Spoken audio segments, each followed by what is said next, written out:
Coach Willie, everything you expected out of this ball game. Good pitching, very good defense, some timely hitting.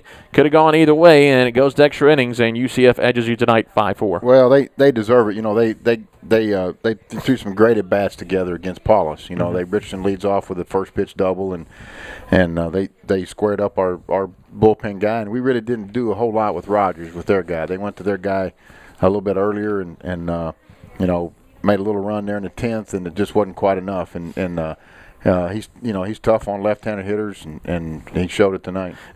Some soft pitching. Those left-handers kind of kept you off balance tonight. Terry Rooney kind of did what Kennesaw State did with that outfield. They were back with their heels on the warning track all night to take away the doubles. So a lot of singles out there to get, just couldn't get those singles tonight. Yeah, we didn't do a whole lot. He really, he does a great job pitching below the hitting speed is what he does, and he really kind of gets you out front, keeps you off his fastball when he does throw it, and he's tough. And then they come in with, it makes Rogers look very effective when they come in behind him.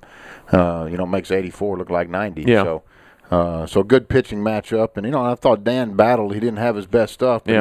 But he another good night of him just kind of keeping us in it and hanging around, and threw enough strikes, enough quality pitches to keep us in that thing. But the bottom line is they did a good job with Ben. I thought Ben's stuff was okay, and they squared him up. Coach, you look at a couple of offensive opportunities after the 2-run homer by McLean. You got Graham at second, bunted him over to third, but couldn't get him in with less than 2 outs. And then Drew, you took the risk with 2 strikes. He never could get that bunt down. Yeah, and that was a gamble play, and you're trying to put it in the chance for Zerk. You're trying to bunt him down and get to your best, to your top guy. And I thought maybe the 0-0 pitch he may have shown a little bit late. The ball up and in that wasn't a strike that they stole a strike on. So, but you get you roll the dice and gamble in moments like that. Ethan came through with a good 2-strike bunt to put us in that position later. Farley, nice job. 2 2/3, kept the game close for you, allowed you to get to the 10th inning. Tyler's really coming on as that middle relief guy that you can count on. And the good thing about Tyler, he's down in the strike zone. He doesn't give you anything up, he's tough. He's becoming very tough on right-handed hitters, and that's good to see. How's Phillip Chapman? Any update on him? I don't know if it struck a nerve or something, but he got something in that throat where he got a little dizziness and couldn't really hear. He felt like he had cotton in his ears. Yeah. And he was shaking up, and that ball came up and got him in the throat and the collarbone at the same time together. So.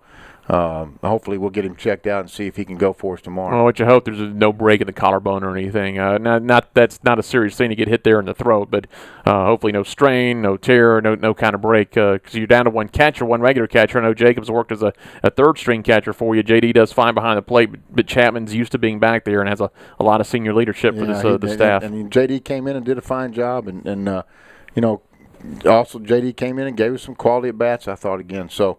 I think Chap will be okay. We'll get him evaluated tonight and look at him again tomorrow. Turn it over to a senior, Ryan Holland, tomorrow. Try to even this thing up. You got 18 innings of the series left. 18 innings, and it's going to be a battle. I felt like these were going to be one-run games, and I think Ryan's pitch plan matches up well. If he's on like he was against UAB, he'll keep us in that thing. All right, well, Coach, as always, we appreciate it. We'll talk to you tomorrow. Thanks, Jeff.